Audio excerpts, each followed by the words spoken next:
सत कबीर की दया अत आदरणीय गरीबदास साहिब जी की अमृतवाणी मंगलाचरण। गरीब नमो नमो सत पुरुष को नमस्कार गुरु की नहीं, सुर नर मनजन साधुआ संतो सर्वस दी नहीं। सतगुरु साहेब संत सब दंडो तुम प्रणाम, आगे पीछे मध्य हुए तिनको जहाँ कुर्बान।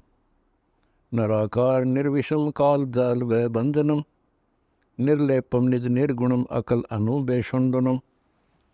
सोहम सुरति समाप्तम सकल समाना निर्तल, उज्ज्वल हिरंबर हर दमंबे पर वह अथा है। वार पार नहीं मध्यतम, अनाहद मंत्र सुखसलाद मंत्र, अजोख मंत्र बेसुन मंत्र, निर्वाण मंत्र थीर है। आदि मंत्र युगादि मंत्र, अजल अभंगी मंत्र, सदा सत्संगी मंत्र, लौलीन मंत्र गैर गंभीर है। सोहम सुभान मंत्र, अगम अनुराग मंत्र, निर्भय अडोल मंत्र, निर्गुण निर्बंध मंत्र, निश्चर मंत्र नेक है। गैबी गुलजार मंत्र, निर्भय निराधार मंत्र, सुमरत सुकृत मंत्र, अगमी अबंच मंत्र, अदली मंत्र अलेख है। फजलम फराक मंत्र, बिन रसना गुणलाप मंत्र, झिलमिल जहूर मंत्र, सर्वंग भरपूर मंत्र, सैलान मंत्र सार है। निरंकार गर्क मंत्र, तेज पुंज परख मंत्र, अदली अबंध मंत्र, अजप्पा निरसंद मंत्र, अविगत अनहद मंत्र, दिल में दीदार है। वाणी विनोद मंत्र, आनंद असोद मंत्र, कुर्सी करार मंत्र, अनबय उचार मंत्र, उज्ज्वल मंत्र अलेख है।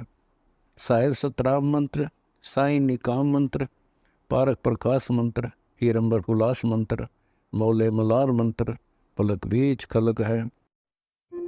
कौन ब्रह्मा का पिता है, कौन विष्णु की माँ, शंकर का दादा कौन है, हमको दे बता।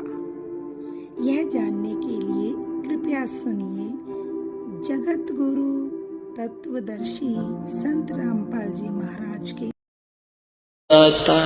नहीं जिया तब कहने लगे ये तो हाथ परम ईश्वर के, ये तो हाथ परम ईश्वर के, ये तो हाथ परम ईश्वर के।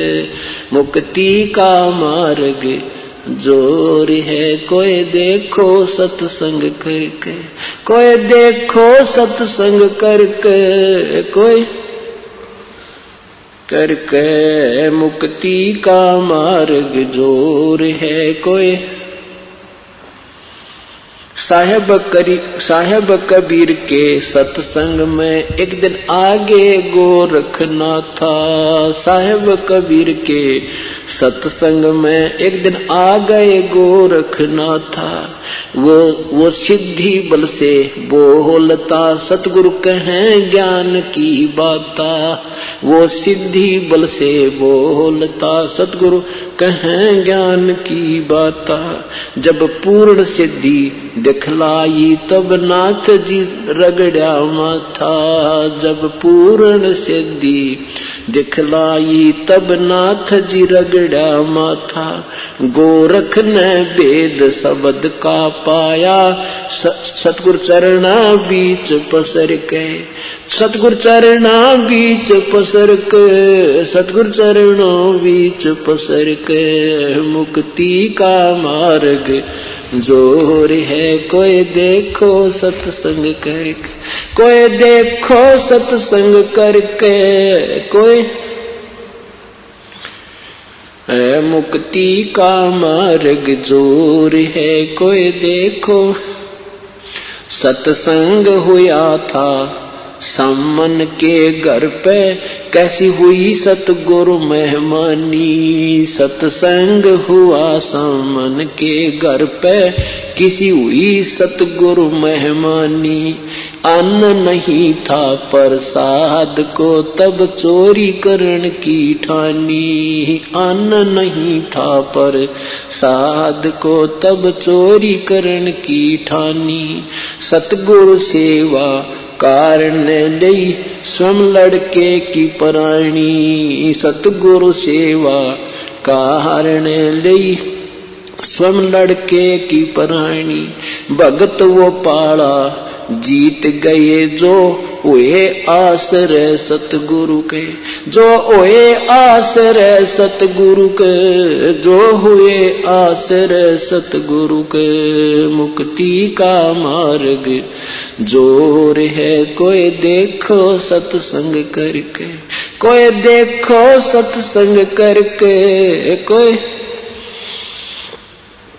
है मुक्ति का मार्ग जोर है। कोई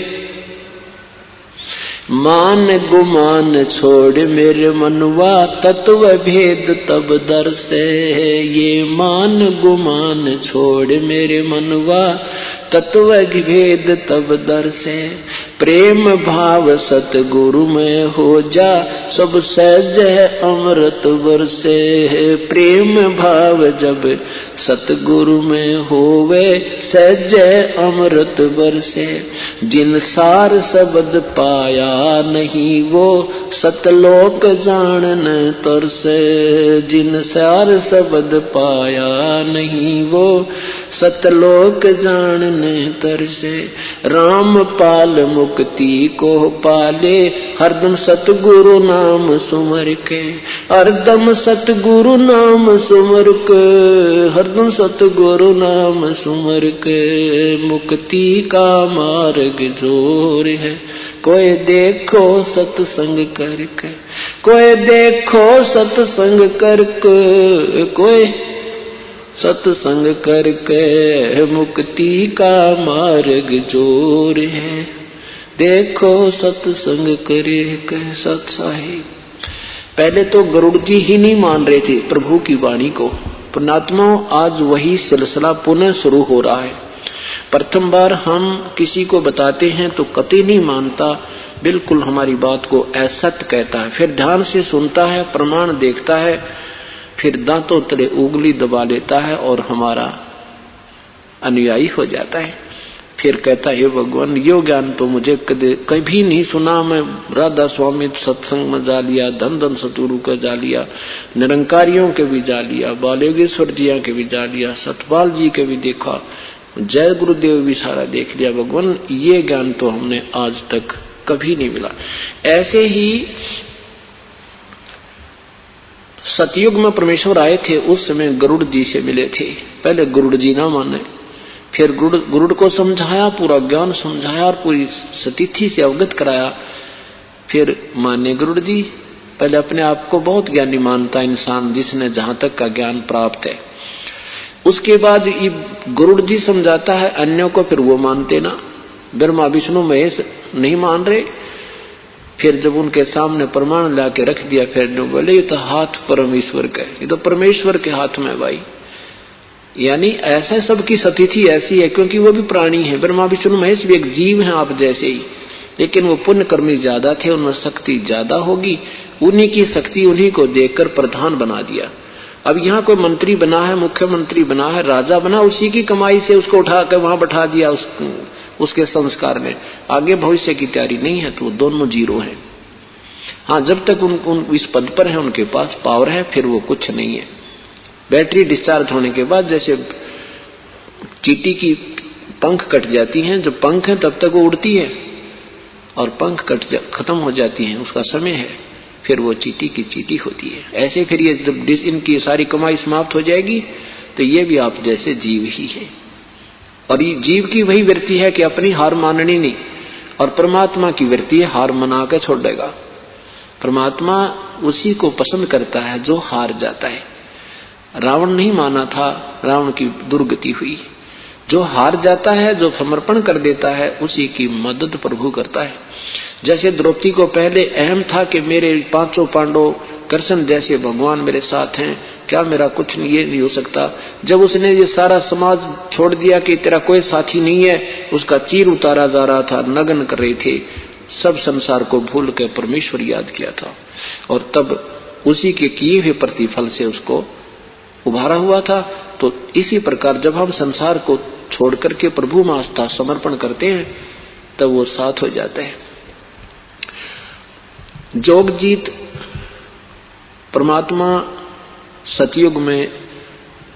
नाना रूप बनाकर आते हैं, नाना नामों से आते हैं। सत्सुकृत नाम से आए, फिर अन्य किसी नाम से कहीं प्रकट हो जाते हैं और 20, 30, 50 वर्ष वहां रहते हैं। उनको कोई पता सता भी नहीं जानता ये कौन है, कहां से संत थे, और फिर वो निकल चले जाते हैं।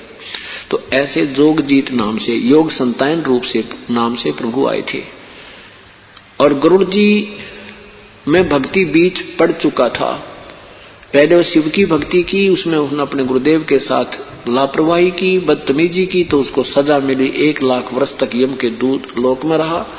उसके बाद फिर उसका जन्म हुआ तो उसको कोई अन्य शरीर प्राप्त हुआ। ऐसे चलते चलते फिर किसी दूसरे उसमें चल करके सतयुग, दूसरे उस ये ना जाने कितने युग हो गए हमारे। ये कथाएं पता नहीं कौन से समय की आपको सुनाई जाती हैं, वो बहुत लंबा चौड़ा विस्तार है।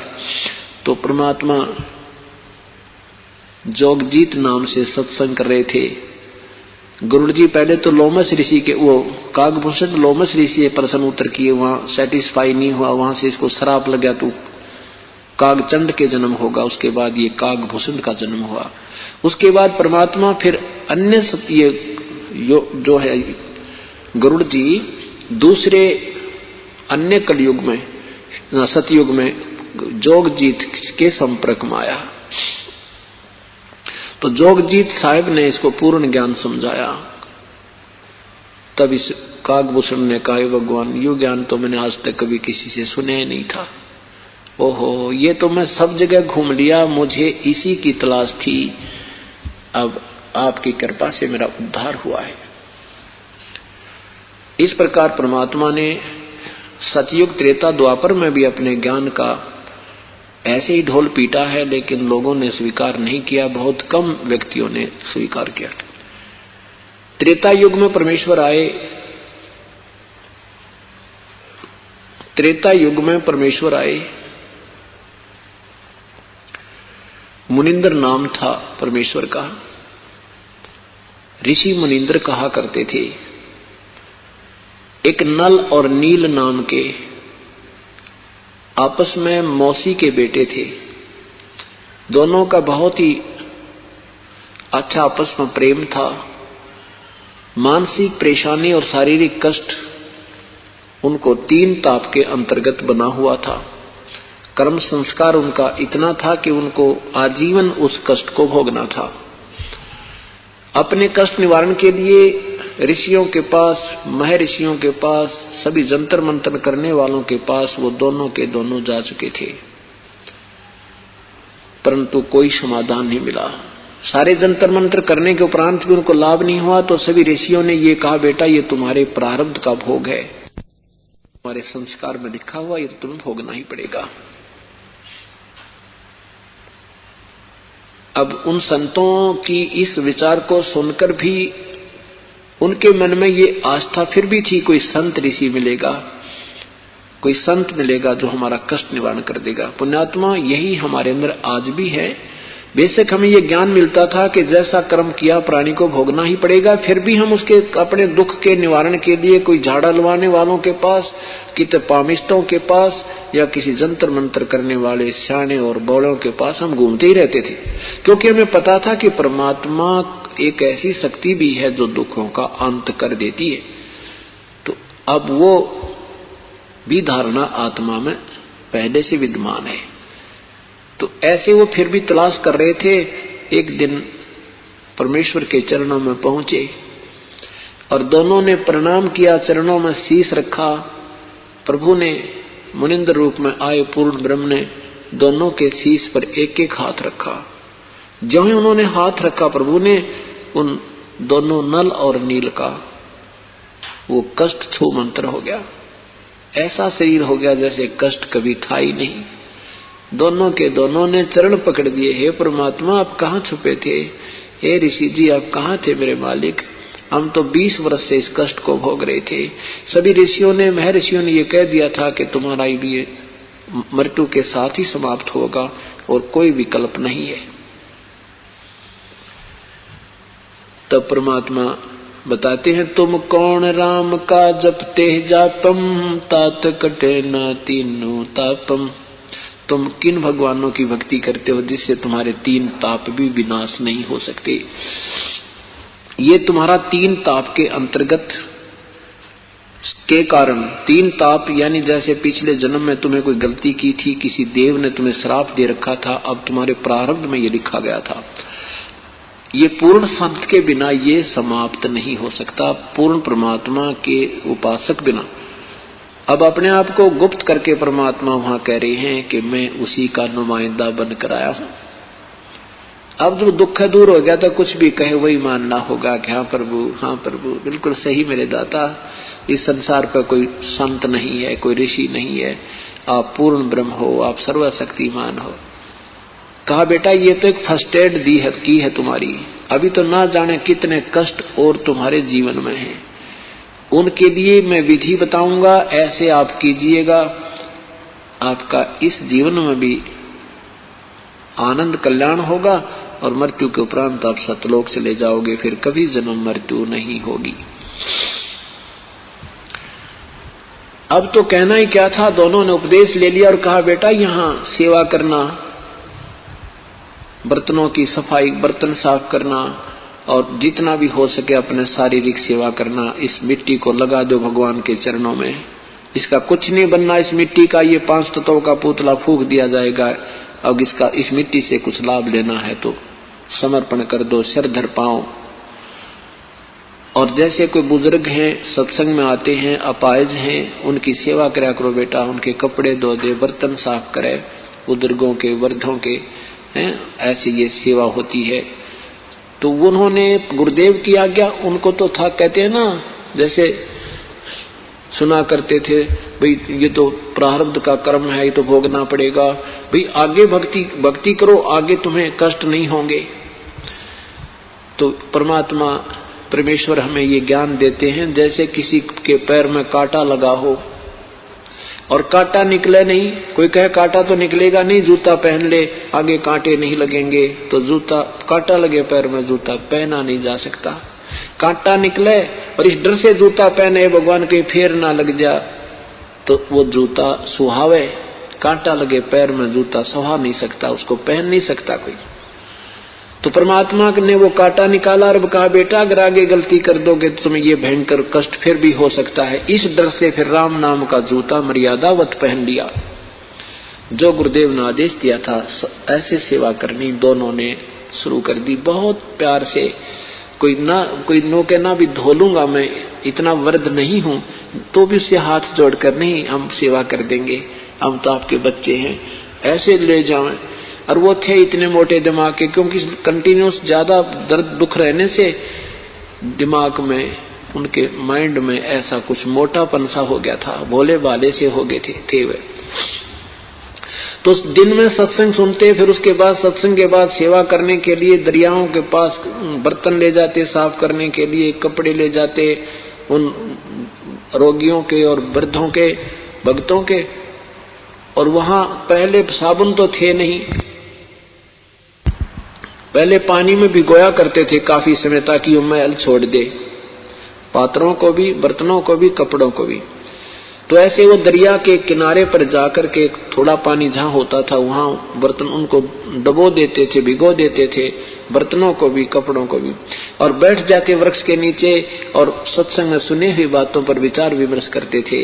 आज सतगुरुदेव ने ऐसे बताया, ओहो बिल्कुल ऐसा ज्ञान तो भाई कहीं सुना नहीं। नील, अरे भाई ज्ञान क्या, हम कितने दुखी थे, देख प्रभु ने हाथ रखा था और हम स्वस्थ हो गए। याद आते हैं वो दिन तो सबकी आती हैं, अभी डर लगता है भगवान, ऐसा भयंकर पीड़ा थी अपने को, हम कहाँ चैन से बैठ सकते थे, सारा दिन सारी रात कराहते रहते थे। वो बातें करने लग जाते, उधर से वो बर्तन कोई दरिया में बह जाता, कोई कपड़ा बह जाता, उनको ध्यान नहीं रहता। शेष बचे कपड़ों और बर्तनों को धो धा के वो यूं का त्यों साफ करके और वहां टांग देते, छांट लो अपना अपना। अब वो भक्त जाते, उनका किसी का लंगोटा नहीं, किसी का लोटा नहीं, किसी का कमीज नहीं, तो किसी की धोती नहीं। वो कहते भाई हमारी धोती कहाँ गई? वो कहता मेरा एक पानी का पात्र था, वो पता नहीं कहाँ गया। नल नील कहते नहीं जी हम तो सारे ही ले आए हैं, वहां नहीं छोड़ कर आए एक भी। अब वो कहने लगे भगत जी हम तो ऐसे ऐसे बताओ, यहाँ 5-10 दिन हमने रुकना है, कहाँ रोज धोती लाएंगे, कहाँ से लोटे लाएंगे। 2-4 बार ऐसे हुआ तो उन्होंने हाथ जोड़ दिए, भक्तियों हम आप धो लेंगे अपने कपड़ों को। आपने तो काम बढ़ा दिया हमारा। अब इस बात से वो चिंतित हो गए कि कहीं गुरुजी हमारी सेवा ना छीन लेवे और हमें फिर कष्ट ना आ जावे। उनसे हाथ जोड़ें, पैर पकड़ें, आगे से नहीं हम एक भी बर्तन खूने देंगे, अच्छी तरह लाया करेंगे। फिर वही क्रिया होगी। अंत में सभी भक्तों ने गुरुदेव से प्रार्थना की, गुरुजी अपने आपके सेवक हैं तो बड़े श्रद्धालु, पर ऐसे ऐसे हमारे साथ बात बन जाती है और इनको पता नहीं होता, इनका दोष भी नहीं है। अब परमात्मा, उन्होंने सोचा नल और नील ने कहीं प्रभु ये ना कह दे कि तुम मत सेवा किया करो और हमारे या सेवा छिन जा, हमारी कमाई ना बने। इस डर से पहले ही चरणों में गिर गए, प्रभु हमारी सेवा ना छीनना मेरे दाता, आगे बिल्कुल सावधान रहेंगे। कान पकड़ के दोनों खड़े हो गए, रोने लग गया, आंखों में आंसू भर आए। और भगत कहने लगे जी हर बार ऐसे ही ड्रामा करते हैं, ये हमने बहुत बार कह लिया और ये इनके विवश, ये बस की बात नहीं बेचारों के। तो परमेश्वर ने दोनों तरफ की बात सुनकर कहा भाई कोई बात नहीं, सेवा करो बेटा, पर आज से मैं तुम्हें आशीर्वाद देता हूं, तुम्हारे हाथ से कोई बर्तन, लोहा, पत्थर, कुछ भी, कपड़ा किसी प्रकार का भी क्यों ना हो, पानी में तैरता रहेगा, डूबेगा नहीं। अब वो कपड़े धोने जाते हैं, बर्तन लेकर जाते हैं, पानी का बर्तन भरकर पानी पर रख देते हैं। कांसी के बेले को पात्र, कांसी का पात्र कभी नहीं ठहर सकता पानी पर, चाहे कितना भर कर रख दो, चाहे खाली भी रख दो, तो वो ऊपर रख देते तो भी ऊपर तैरता रहता। ऐसे कोई पत्थर भी, जैसे कोई ईंट रख देते, पत्थर रख देते, वो भी तैरता रहता। तो वो समस्या हल होगी कि वो सेवा करते थे तो पात्र गुम हो जाते थे, कपड़े वो फिर पानी में वहीं रहते थे, तैरते रहते थे, डूबते नहीं थे और बहते नहीं थे। इस प्रकार परमात्मा अपने हंसों के कल्याण करने के लिए समय समय पर आते रहे। यदि परमेश्वर नहीं आते तो यहाँ परमात्मा की आस्था बिल्कुल समाप्त हो जाती। काल तो चाहता है कि भक्तिहीन हो जाए, इनकी अश्रद्धा हो जाए प्रभु में, लेकिन परमात्मा पूर्ण ब्रह्म होने नहीं देता। अब धीरे धीरे आपको तत्व ज्ञान होगा, जब पता चलेगा कि ये कहानी क्या थी, ये कौन है ये सब खेल करने वाला।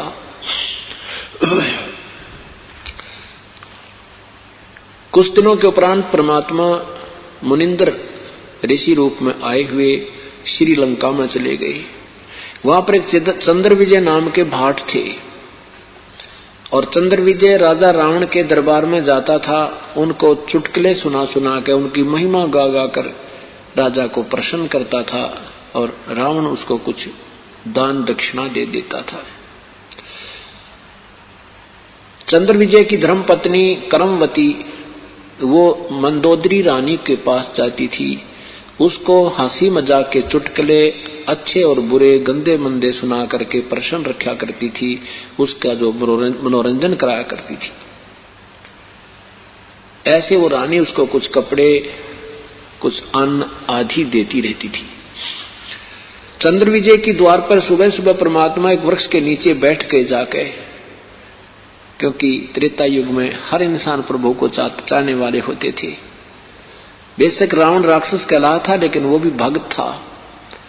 वो तो गुरु ग्रंथ मिल जाने से उन्होंने साधना तमोगुण भगवान शिव को समर्थ, सर्वोच्च, सर्वज्ञ, मृत्युंजय आदि बता दिया और इसी का वेद गुणगान करते हैं। उस नादान नीम हकीम ने वो आत्मा खराब कर दी, वो राक्षस बन गया। तो फिर भी लोग, हर इंसान प्रभु को चाहने वाले थे। जो ही चंद्र विजय बाहर निकला और परमात्मा एक ऋषि रूप में बैठे हैं, कहते साधु दर्शन राम का, मुख पे बसे सुहागे, दर्श उन्हीं को होत हैं भाई जिनके पूर्ण बागे।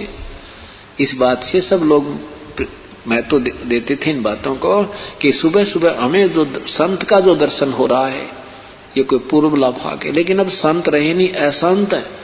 ऐसे पूर्ण परमात्मा संत रूप में आते थे और हमारे ऐसे दुख निवारण कर जाते थे। इसलिए कहा करते थे भगवान ना जाने किस रूप में आ जावे, किस भेख में आ जावे। वो कबीर परमात्मा ही आकर के ये दुख निवारण करते थे, जिनके उदाहरण आज भी बने हुए हैं। और वो करता था कोई और क्रेडिट मिलता था किसी को। परमात्मा उस महिमा की भूखे नहीं है।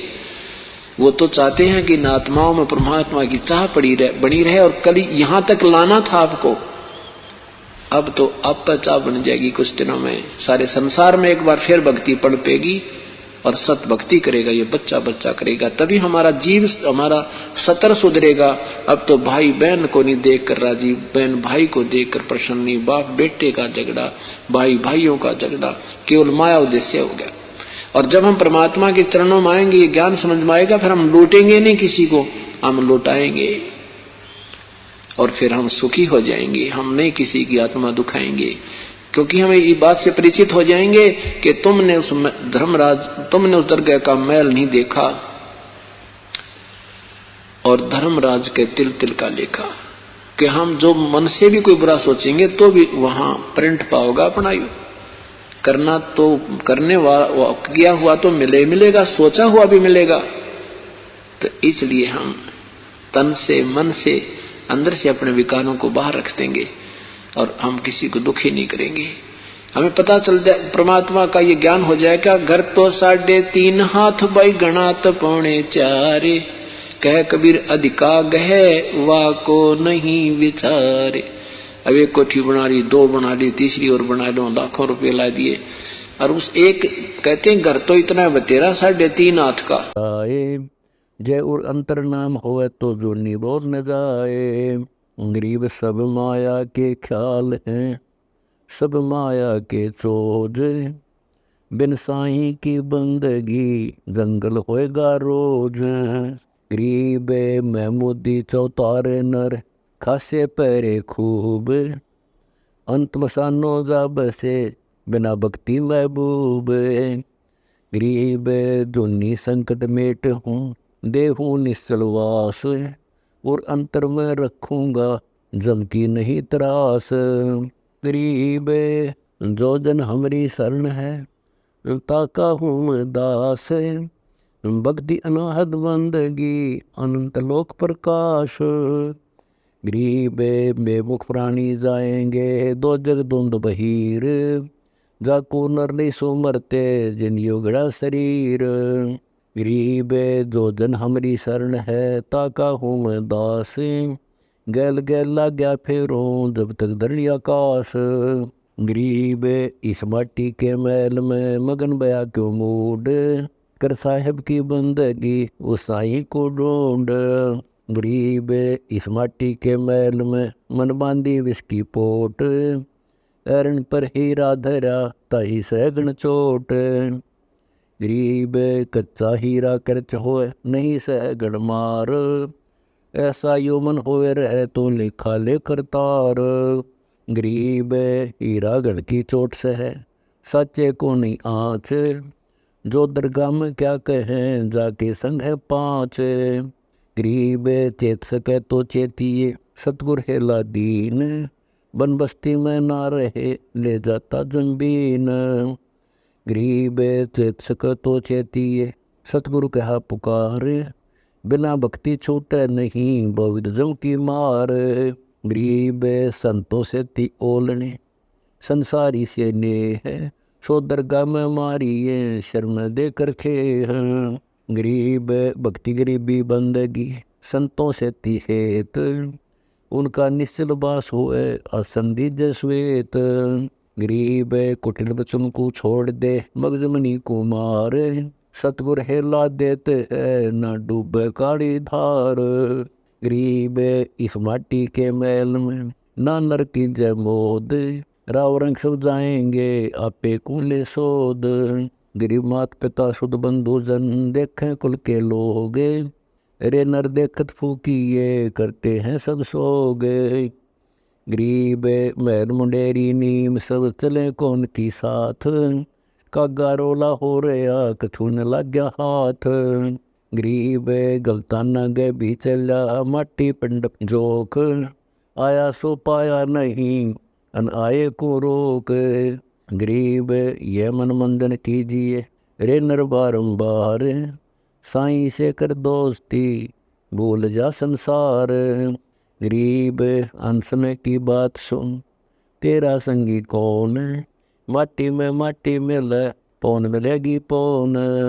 गरीब ये बादर सब धुंध के मन माया चित्राम, दिखे सो रहता नहीं शब्दपुरी सब धाम।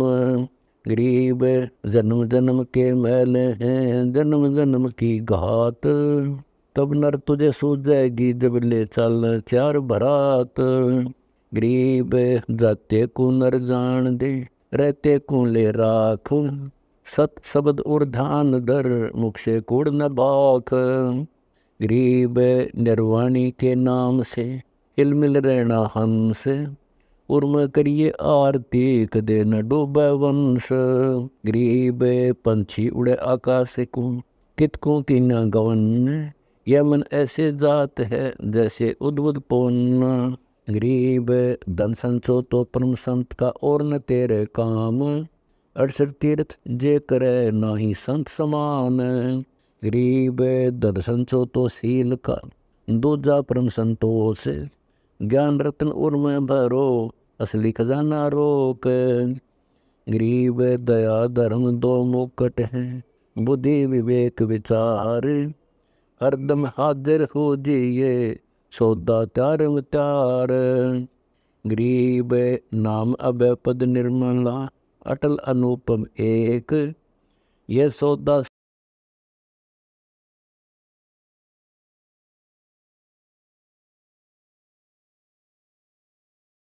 परमात्मा की कथा सुनो, परमात्मा की कथा की चर्चा करो।